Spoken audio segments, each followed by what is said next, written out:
when I first, even before I really understood Go High Level and before I even got in your group, one of the things that I was really hung up on was the snapshot. I was hung up on the snapshot.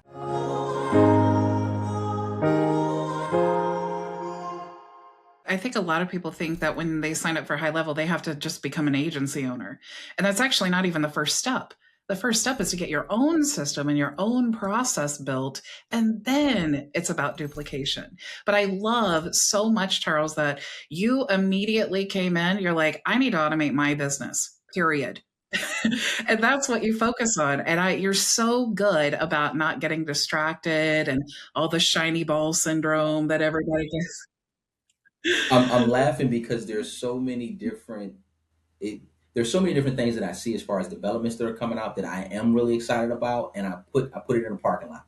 I note it, put it in a parking lot. I'll get to that later. The very next thing, the very next challenge that I have, and it could be something very very simple, something that I know how to do. I'll ask that question because I don't care about looking like a fool, and just move on to that thing. And then the other thing too that I really want to say, when you have the ability, or when you're in a position where you understand what's possible, it makes things a lot easier. Even though I was talking about the work that I do from a professional standpoint, even from a philanthropic standpoint, I'm actually on the board of Girls for a Change, which is a nonprofit about making sure that Black girls are seen, heard, and celebrated. There's a documentary on Netflix as well, too, Daughters.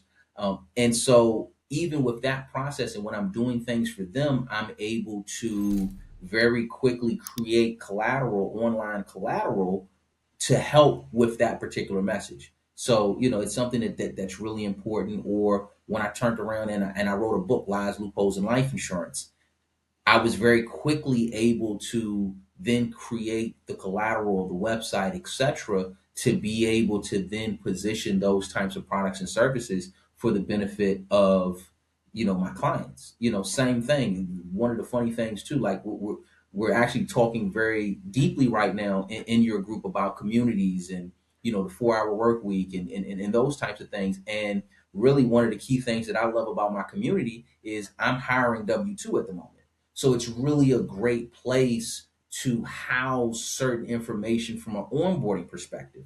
So I'm very curious, number one, about everything that's going on, but I'm very practical in, hey, what's the next step and what can I execute today to have an impact today as well as tomorrow? What makes things easy for me? And even though there is a lot of, Bridget knows I'm a workflow fanatic, right? And it probably goes back to, I graduated from North Carolina A&T in Greensboro, North Carolina. It probably goes back to my project management class that I actually failed twice. I took it 3 times. Miss Rhonda Hensley. And the third time I took it, which was in summer school, I said, Rhonda, we're not playing no games. We're going to get through this. And I did, but that's project management, which is workflows. And so I love that component, but I'm never really quick to automate. I'm very quick to document what the process is, work through what the steps are. And then once I'm comfortable with that SOP, that standard operating procedure, then I automate. When I see it, yeah, I already know what the automation is off the top of my head, but I want to make sure that those processes, that feedback, that conversation that you're getting from your clients, and from the end users really makes sense. And then I automate that, because if not, then you may end up inadvertently automating noise, and nobody wants that.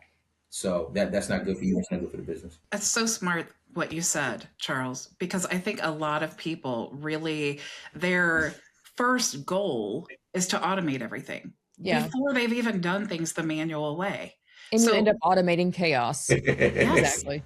Yeah. yes, Yeah, You yeah. yeah. do, right? And then you have to spend so much time going back and cleaning it all up once you figure out what the heck it is you're trying to do in the first place. But I know that that comes from experience, Charles. Are you a coach or consultant trying to build your business with HighLevel but feeling overwhelmed and overworked? Are you putting in long hours but still struggling to land your first client? You're not alone. Many entrepreneurs believe they just need to work harder. But what if your problem isn't your work ethic? but your lack of a system. I've spent the last 6 years perfecting a system called the Vision Blueprint. It's a structured method to build a successful business with HighLevel without the burnout. Stop the insanity of endless trial and error. Join my free community today and get access to all my tutorials plus live coaching with me 4 days a week. Let me personally guide you as you implement this system and build the life that you want, not just the business. Now, back to the conversation. Was there a time that you tried to automate too quickly, and then what happened? Because I know there was. Yeah. Okay. So in the very beginning, and I'll say I think about technology different than most people. Like you got to understand, Microsoft Word is technology, right? Like it's automating a process because you could have been using a typewriter, etc. But when I first, even before I really understood Go High Level and before I even got in your group, one of the things that I was really hung up on was the snapshot. I was hung up on the snapshot. And that's an automation because it's delivering all of these particular assets, right? Automatically and giving you these pipelines and these workflows. And that all that stuff's great, right? But you don't understand what's going on. And so what will happen in all situations is there will be a shift. The shift could be from your end as far as how you handle things. The shift could be from how the customer or the end user is using it. It could be how the staff is using it to talk to your end user. There'll be some type of shift. And when you put those things in place too quickly, you have no idea what the issue is. You have to then go back and break down step by step manually everything that was put into place, which is pretty much like I was talking about in the beginning. So I'd rather just not do that. So I mean, those are situations that I've done that. Even just speaking, quite frankly, I think I was in a place where I was automating too long.